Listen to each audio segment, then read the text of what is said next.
আসসালামু আলাইকুম। আমি ইমরুল ইসলাম বিশ্বাস ঝন্টু, গ্রাম বাথানগাছি, উপজেলা মহেশপুর, জেলা ঝিনাইদহ।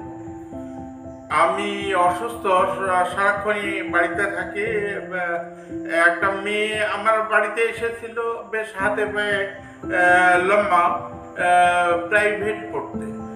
তো আমার পার্শ্ববর্তী ঘরে এসে পড়তেছিল, রিডিং সবই শুনি ভুল।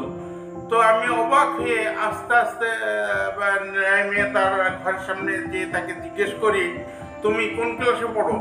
সে তার উত্তরে বলে, আমি অষ্টম শ্রেণীতে পড়ি। তো আমি অবাক হলাম যে অষ্টম শ্রেণীতে পড়ে সে রিডিং পড়তে পারে না।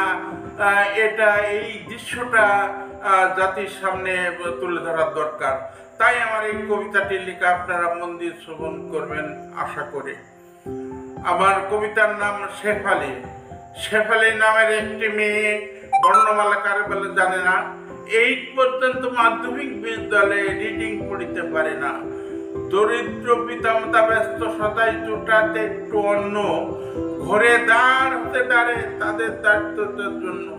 কখনো পারে না মেয়েকে কাছে নিয়ে পড়াতে, এর জন্য এ হাল এ দশা উঠে ক্লাসে গড়াতে গড়াতে।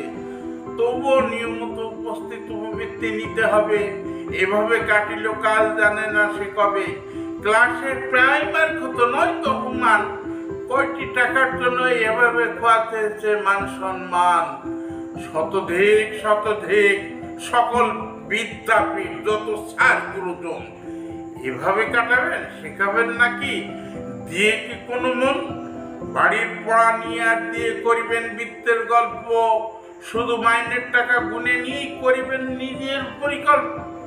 শেফালির মতো কত ছেলেমেয়েরা হয় যে পড়ার ইচ্ছা, কিছুই না শিখে তারা হয় নতুন নতুন কেচ্ছা। অবশেষে গুরুজন অভিভাবক বলে মাথায় কবর বোঝায়, যতই পড়িবে ততই শিখিবে, হয় না কেন কেউ সদয়।